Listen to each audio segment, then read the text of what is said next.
नमस्कार मित्रों और मेरे प्रिय छात्रों। आज हम इतिहास विषय में 9वां पाठ मराठों का स्वतंत्रता युद्ध लेकर प्रस्तुत हैं। इसका प्रथम वीडियो हमने पहले भी बनाया है। इसके शेष भाग की शुरुआत पेज नंबर 39 राजाराम महाराज का जिंजी प्रस्थान। 5 अप्रैल 1689 को राजाराम महाराज अपने कुछ सहयोगियों के साथ रायगढ़ के घेरे से निकल गए। उन्होंने दक्षिण में जिंजी जाने का निर्णय किया। जिंजी का किला अवैध था। इस किले को जीतना मुगलों के लिए सरल नहीं था। प्रहलाद निराजी, खंडो बल्लाल, रूपाजी भोसले आदि विश्वसनीय सहयोगियों को अपने साथ लेकर महाराज जिंजी पहुँचे। मराठों की गतिविधियाँ।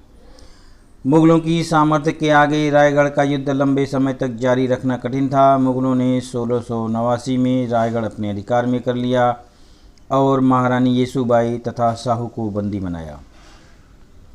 जिंजी को प्रस्थान करते समय राजाराम महाराज ने मुगलों के विरुद्ध संघर्ष जारी रखने का दायित्व रामचंद्र पंत अमात्य, शंकराजी नारायण सचिव, संताजी घोरपड़े और धनाजी जाधव को सौंपा था। मराठों की दृष्टि से यह निर्णायक स्थिति थी। औरंगजेब ने कई मराठी सरदारों को वतनदारी और जागीरें देकर अपने पक्ष में कर लिया था। राजाराम महाराज ने भी औरंगजेब के प्रत्युत्तर में यही नीति अपनाई। उनके द्वारा आश्वासन दिया गया कि जो मराठी सरदार मुगल प्रदेश जीतेगा उस सरदार को वह प्रदेश जागीर के रूप में दिया जाएगा। छत्रपति द्वारा दिए गए आश्वासन के कारण अनेक वीर पराक्रमी सरदार आगे बढ़े। उन्होंने मुगल प्रदेश पर धड़ल्ले के साथ आक्रमण प्रारंभ किए। कई मुगल सेनानियों को पराजित किया। इस पराक्रम में संताजी और धनाजी सबसे आगे थे। उनके अप्रत्याशित हमले और गुरिल्ला युद्ध नीति के आगे मुगलों को अपनी विपुल साधन सामग्री और भारी भरकम तोपखाने का उपयोग करना कठिन हो गया। पर्याप्त किले, प्रदेश और धन न होने पर भी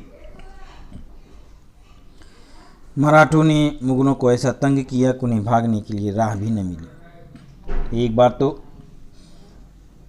संताजी घोरपड़े और बिठूजी चौहान ने औरंगजेब की छावनी पर अचानक आक्रमण किया और उसकी खीमे के ऊपर लगा सोने का कलश काट कर ले गए।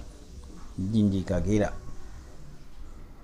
रायगढ़ को अपने अधिकार में कर लेने के बाद औरंगजेब ने जुल्फिकार खान को दक्षिण में जिंजी के अभियान पर भेजा। उसने जिंजी को घेर लिया। लगभग 8 साल तक मराठे पराकाष्ठा के साथ जिंजी किले का युद्ध करते रहे। संताजी और धनाजी ने घेरा डाले हुए मुगल सैनिकों पर बाहर से प्रखर हमले किए। अंततः राजाराम महाराज घेरे से निकलकर महाराष्ट्र में लौट आए।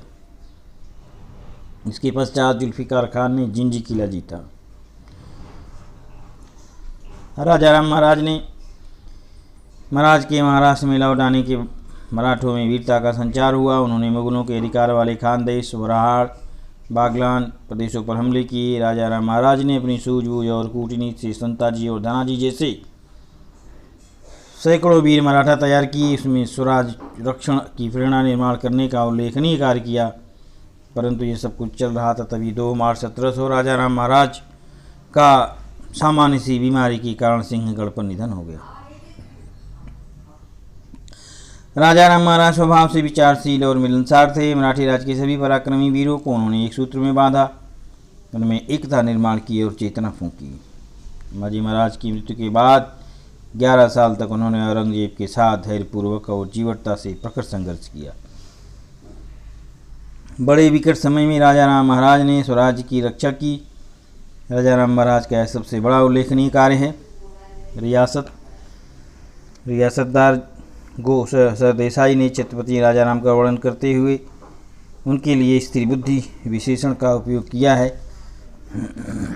उनके द्वारा प्रयुक्त यह विशेषण पूर्णतः सटीक और यथार्थ लगता है। महारानी ताराबाई छत्रपति राजाराम महाराज की मृत्यु के पश्चात औरंगजेब को लगा कि अब हमने विजय पा ली, परंतु स्थिति बड़ी विपरीत थी। औरंगजेब एक के बाद एक दूसरी लड़ाई जीतता जा रहा था, परंतु वह समग्र युद्ध जीत नहीं पा रहा था। अत्यंत विपरीत परिस्थिति में स्वराज की बागडोर हाथ लेने के लिए राजाराम महाराज की वीरांगना पत्नी महारानी ताराबाई आगे बढ़ी। मुग़ल इतिहासकार काफ़ी खान ने महारानी ताराबाई का गौरव इन शब्दों में किया है, वह बुद्धिमान और चतुर थीं। सैनिकी प्रबंधन और राज प्रशासन के विषय में पति के रहते उनकी ख्याति दूर दूर तक फैली हुई थी। छत्रपति राजा राम महाराज की मृत्यु के पश्चात महारानी ताराबाई ने अपने सरदारों की सहायता से अति प्रतिकूल स्थिति में स्वतंत्रता युद्ध को पूरे प्रयास से जारी रखा। औरंगजेब ने मराठों के प्रदेश सतारा पन्हाला जीत लिए तो मराठी मुगलों के मध्य प्रदेश गुजरात तक बढ़ गए। ताराबाई ने युद्ध क्षेत्र को फैला दिया। कृष्णाजी सावंत, खंडेराव दाभाड़े, धानाजी जाधव, नेमाजी शिंदे जैसे सरदार महाराष्ट्र के बाहर मुगलों के साथ संघर्ष करने लगे। यह युद्ध का पलड़ा बदलते जाने का संकेत था।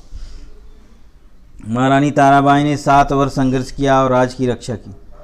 संपूर्ण प्रशासन को अपने नियंत्रण में लेकर सभी सरदारों को स्वराज के कार्य में जोड़ दिया। मराठी सरदार सिरोज, मंदसौर, मालवा तक पहुंचकर मुगलों के साथ लड़ने लगे। काफ़ी खान ने लिखा है, राजा राम की पत्नी ताराबाई ने विलक्षण घमासान मचाया। उसके इस सैनिकी नेतृत्व और युद्ध अभियानों के प्रबंध की गुण प्रखरता से प्रकट हुई। परिणामतः मराठों के आक्रमण और युद्ध की गतिमानता दिन पर दिन बढ़ती गई। क्या तुम जानते हो, ताराबाई के पराक्रमण का वर्णन करते हुए शिव भारतकार परमानंद का लड़का कवि देवदत्त कहते हैं, ताराबाई राम रानी, भद्रकाली कोपली, दिल्ली झाड़ी दीनवाड़ी, दिल्ली साचे गेली पाणी, राम राणी भद्रकाली रणरंगी क्रुद्ध झाली, प्रयत्नाची वेळ आली मुगल हो सांभाळा। इस प्रकार छत्रपति शिवाजी महाराज के पराक्रमण और वीरता की विरासत का निर्वाह महारानी ताराबाई ने किया। मराठों के आक्रमणों से औरंगजेब हताश हो गया। मुगल मराठों का संघर्ष लगातार 25 वर्ष चल रहा था। मराठों को पराजित करना मुगलों के लिए संभव न हुआ। स्थिति में ईस्वी सन 1707 में औरंगजेब की अहमदनगर में मृत्यु हुई। उसकी मृत्यु के साथ ही मराठों का स्वतंत्रता युद्ध समाप्त हो गया। मराठों का यह स्वतंत्रता युद्ध मुगल सत्ताधीशों की साम्राज्य लालसा और मराठों के मन में स्थित स्वतंत्रता की आकांक्षा के बीच का युद्ध था। में मराठों की विजय हुई। यही नहीं बल्कि औरंगजेब की मृत्यु के कारण जो राजनीतिक रिक्तता कालांतर में उत्पन्न हो गई थी उसको भरने में मराठा अग्रसर रहे। उन्होंने दिल्ली के सिंहासन पर अंकुश रखते हुए लगभग संपूर्ण भारत पर का शासन चलाया और उसकी रक्षा की। परिणामतः 18वीं शताब्दी को मराठों की शताब्दी कहा जाता है। इस शताब्दी के मराठों के कार्यों और पराक्रम का इतिहास हम अगले पाठ में देखेंगे। तो भोसले घराने की वंशावली देखते हैं। मालोजी भोसले उनके पुत्र थे शहाजी राजे ईस्वी सन 1554 से 1664 तक।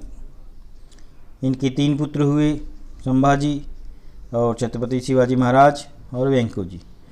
हमने अभी तक जो भी पढ़ा, छत्रपति शिवाजी महाराज जिन्होंने स्वराज की स्थापना की, उनके 2 पुत्र हुए, छत्रपति संभाजी महाराज, छत्रपति राजाराम महाराज। छत्रपति संभाजी महाराज से छत्रपति साहू महाराज और उनके पुत्र हुए छत्रपति राम राजा और दूसरे पुत्र छत्रपति राजाराम महाराज, छत्रपति शिवाजी ताराबाई का पुत्र और छत्रपति संभाजी राजसबाई का पुत्र। इनको सतारा गद्दी का दत्तक माना गया था। क्या तुम जानते हो, महारानी ताराबाई ने गुरिल्ला युद्ध नीति का बहुत भलीभांति उपयोग किया। औरंगजेब की सेना के सम्मुख मराठों की शक्ति अत्यंत कम थी। किला जीतने के लिए औरंगजेब किले को घेर लेता। जहाँ तक संभव है उतने समय तक मराठा किले का युद्ध लड़ते। वर्षा काल समीप आते ही ऐसा जताया जाता मानो मराठा किलेदार भेदी बन गया है। इसके बाद औरंगजेब से प्रलोभन की राशि लेकर किला उसे सौंप जाता। किलेदार प्रलोभन राशि को मराठी कोष में जमा कर देता। औरंगजेब किले में अनाज, धन, गोला बारूद आदि जैसे ही संग्रह कर रखता, वैसे ही ताराबाई उस किले को जीत लेती। ताराबाई की इस युद्ध तकनीक का वर्णन सेफ डिपॉजिट लॉकर सिस्टम के रूप में किया जाता है और इस प्रकार से हमारा ये पाठ समाप्त होता है। अगले वीडियो में हम तुम्हें इस पाठ से संबंधित स्वाध्याय में प्रश्नों के उत्तर बनाकर देंगे। धन्यवाद।